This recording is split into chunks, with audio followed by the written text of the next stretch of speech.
Welcome back to The Breakdown with me, NLW. It's a daily podcast on macro, Bitcoin, and the big picture power shifts remaking our world.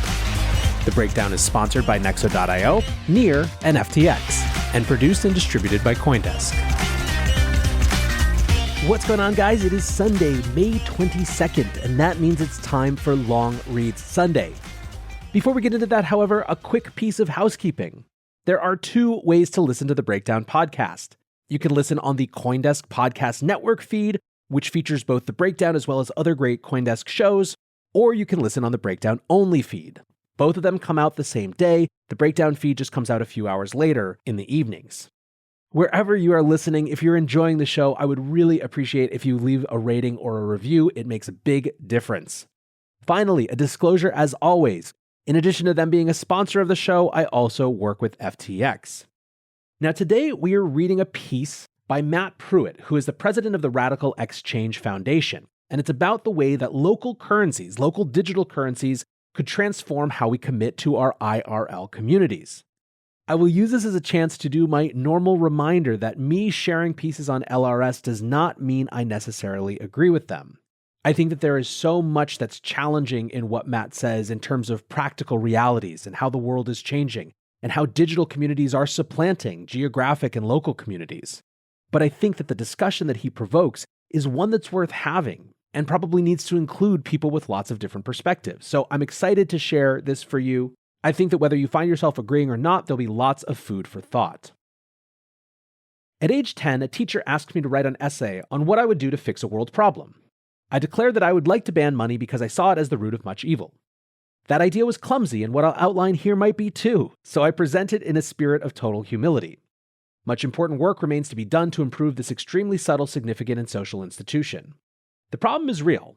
Everyone from Keynesians to Bitcoiners agrees that the way we measure, store, and exchange value are flawed at best and broken at worst. I don't think we're any closer to an ideal form of money than we are to an ideal language or government. That's why it's so exciting to live in an era of programmable money, where we can strip the institutions to the studs and rebuild it in ways that would have only recently been hard to imagine. I'm somewhat disappointed with the monetary innovation that has happened in blockchain technology's first decade, but many possibilities are only just coming into focus. In this essay, I'll present a view of money as a communication technology. Then I'll sketch some paths toward building a new and better kind of money, unlike either fiat or Bitcoin, money for a more prosperous and complex world. Money is a communication technology. It resembles language, democracy, law, and telephone networks in that people use it to send messages. Milton Friedman famously made this point using the example of a pencil. Nobody, he observed, really knows how to make a pencil. To even begin with, you'd have to cut down a tree for wood. For that, you need a saw made of decent steel. For that, you need to start with iron ore. And what about the paint on the pencil, the rubber eraser, the finely processed graphite, the glue, the metal piece that attaches the eraser to the wood, etc.? Summoning this humble miracle is not some individual polymathic craftsperson, but simply the price mechanism through which people around the world cooperate despite never meeting, and, Friedman significantly observes, possibly even hating each other. Austrian school economists Friedrich Hayek and Ludwig von Mises similarly saw the economy as an information system, using price to integrate vast data about what people subjectively need where, when, and how badly. I have important disagreements with these thinkers, but I share their view of the economy as an information processing system based on the price mechanism. Money is the language we speak and understand when we interact with one another through the economy. Languages are imperfect. As with every other complex information processor, the economy's information outputs must be somewhat compressed or diminished compared to what went in. This is connected to the principle that entropy or disorder tends to increase over time, the basic idea in modern information theory and the ironclad second law of thermodynamics. It sounds awfully abstract to say that disorder increases in information systems, but the idea is simple. A photograph of a sunset always misses something. Words never perfectly convey their message. A map carries less information than the territory it depicts. This is the entire point of processing information. Photographs, words, and maps usefully summarize things that we couldn't otherwise communicate. But we have to be very careful to understand the limitations of our summaries, and to realize that true progress flows from facing and mitigating those limitations. This is why photographers seek better cameras, languages evolve, and a mapmaker's work is never finished. Money too carries information, and it is not exempt from this universal law. The question is not whether it muddles its messages, but how. The information money carries. Cameras receive information through an aperture and form an image. Markets receive information through people's decisions to buy, sell, or hold things and form a price. But what goes into the decisions that form prices? Do prices convey less information than they might, or superfluous information that they needn't? If so, we might think of that like a signal distortion or noise. And just as a lens helps a camera capture a cleaner image, a different kind of money might contribute to a better economy by capturing better information. Whenever we take actions in markets, buy, sell, or hold, we are always comparing alternatives. For example, would I rather have A, $5,000, or B, a beautiful antique table? The choice is actually much more complicated than it sounds, because to choose wisely, I have to think about people other than myself. For example, I might sorely need $5,000 and dislike the table. But if I think that someone out there in the marketplace would be willing to pay $7,500 for the table, then my expressed preference will change. Eyeing a $2,500 profit, I'll communicate to the market that I prefer the table to $5,000 even though this is flatly untrue. I just prefer $7,500 to $5,000. If we want prices to tell us what the global highest bidder will pay, then this process looks efficient. But from another perspective, it looks noisy and wasteful. After all, everyone participating in a market knows more about themselves than they know about others. So you'd think we want markets to gather that special information that every actor is in a uniquely good position to give. How much do you want the table? But instead, the global market asks us also to speculate about what the world's richest table enthusiast would pay, and incorporate that into our decisions to buy, sell, or hold. Stated differently, the global market asks us to think and communicate about things we aren't in any special position to know about. This is a significant cognitive burden, multiplied across countless decisions in the economy, and it drowns out other information from the price signal. Even though everyone participates in markets, markets aren't finding out what everyone thinks about the value of things. They're only finding out what the highest bidders think. Looking for ways to step up your crypto game? Then go with Nexo. For starters, you get free crypto for each purchase or swap. How about earning guaranteed yields? Up to 17% paid out daily. Ideal for you hardcore hodlers. You don't even need to sell. Instead, borrow instant cash against your assets. Get the most out of your crypto with Nexo at nexo.io. That's nexo.io. This episode is brought to you by Near, a climate-neutral, high-speed, and low transaction fee Layer 1 blockchain platform. Near is a blockchain for a world reimagined. Through simple, secure, and scalable technology, Near empowers millions to invent and explore new experiences. Business creativity and community are being reimagined for a more sustainable and inclusive future. Reimagine your world today at near.org. The breakdown is sponsored by FTX US.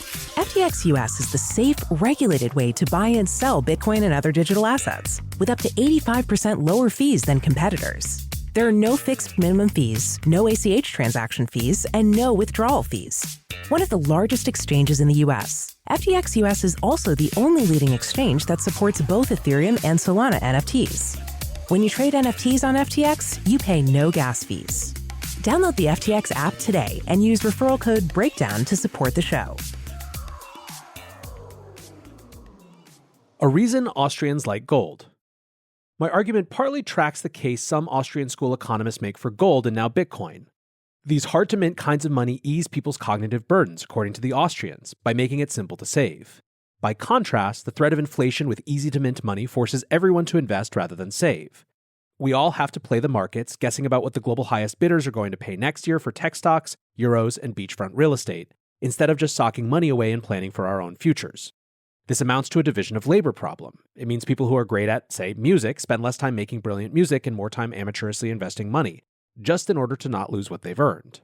But, and here's where I leave Salzburg, markets asking everyone to think seriously about what other people are going to want next year isn't necessarily such a bad thing. Arguably, it's a feature rather than a bug. Inducing distributed intelligence into the problem of capital allocation across society might be worth the mental bandwidth it demands. Yet the Austrians are pointing to a genuine problem, because it is wasteful for people to have to assess complex things that they have no special knowledge about. Unhappily, the fiat-dominated global market asks us to do this all the time, but moving to a world in which everyone simply hoards hard money would swing the pendulum back to an opposite extreme of individualism, inattention to the capital needs of others, and compounding power concentration. The real problem arises from a difference in scale between an individual person and the global or other very large market environment in which they must set their prices. The chasm of scale between the limited concerns of individuals and the vastness of the market makes the information they provide to markets noisy, like a microphone signal with too much gain or a photograph taken with too long an exposure. The situation could be completely different, though, if markets incentivized us to price things in local rather than global terms. Then, when making our decisions to buy, sell, or hold, we'd consider only what we need and what our communities need, not what the entire global market needs. This would not waste so much energy because our communities are close to us. We actually have special knowledge about them. The promise of alternative currencies. This helps explain the attraction of local currencies, despite their challenges, which I'll address soon. Currencies circulating locally rather than globally could bend market participants' plane of focus like a lens, gathering less noisy information. Instead of trying to guess what an expert dealer in Manhattan might pay for an antique table, a participant in a truly local economy would only consider the value of the table to them and those they know. Shifting people's attention in this way could unlock healthier and more self-sustaining economic communities. Global trade networks aren't going anywhere, but meaningful local or community currencies could conceivably form new layers, contributing to a more richly textured global economy, following the principle of subsidiarity, the idea that decisions are best made nearest the people they impact. Capturing locally meaningful information and prices would facilitate more local transactions, as opposed to global ones. For example, talented professionals in Ohio or Nepal might work for more local businesses, helping to bootstrap local economies instead of holding out only for remote work from the same few global agencies. Note too that local currency need not only refer to geography. We could imagine many intersecting currency networks operating within communities defined in many different ways.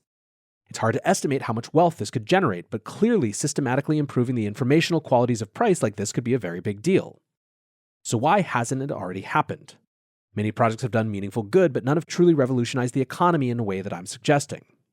Why hasn't the ease of creating ERC20 tokens created a boom in community currencies? Global currency and the trouble with exit.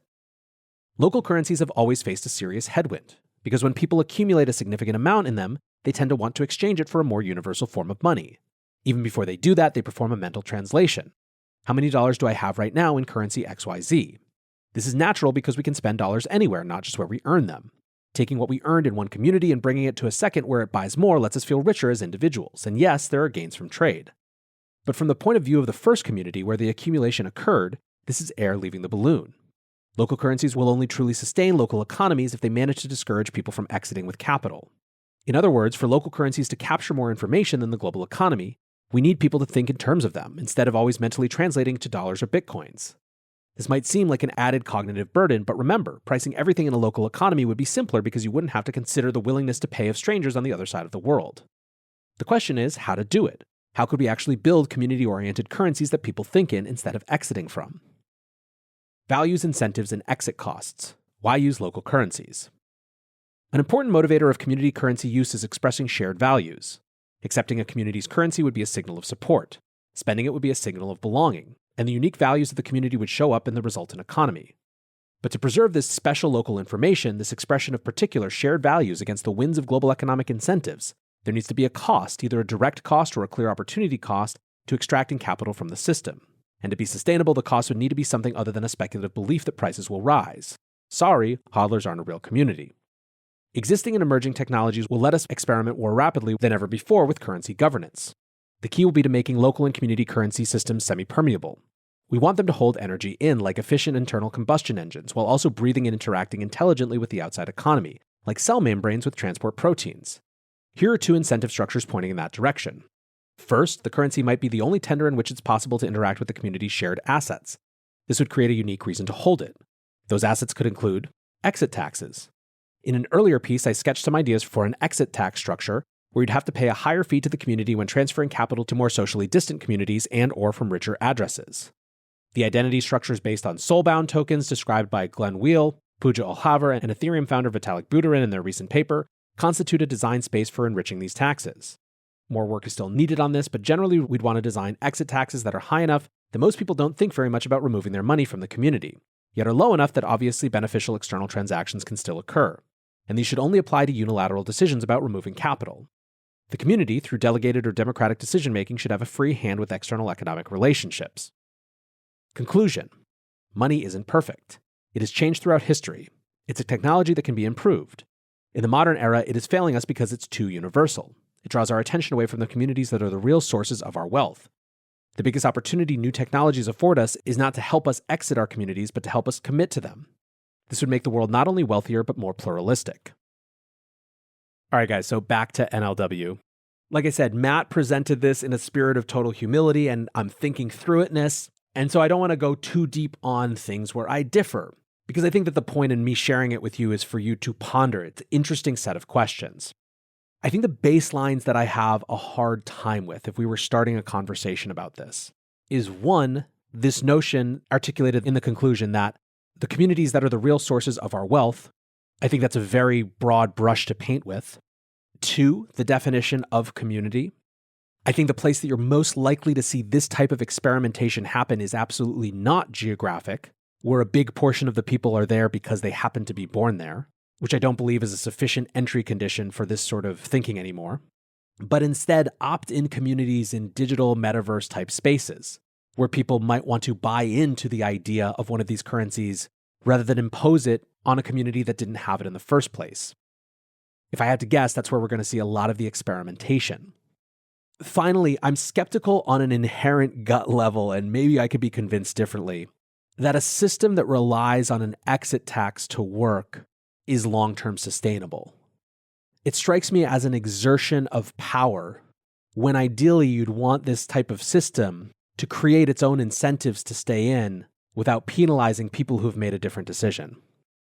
But this is so abstract, it's hard to know how to take those things too far. Those are just my starting points.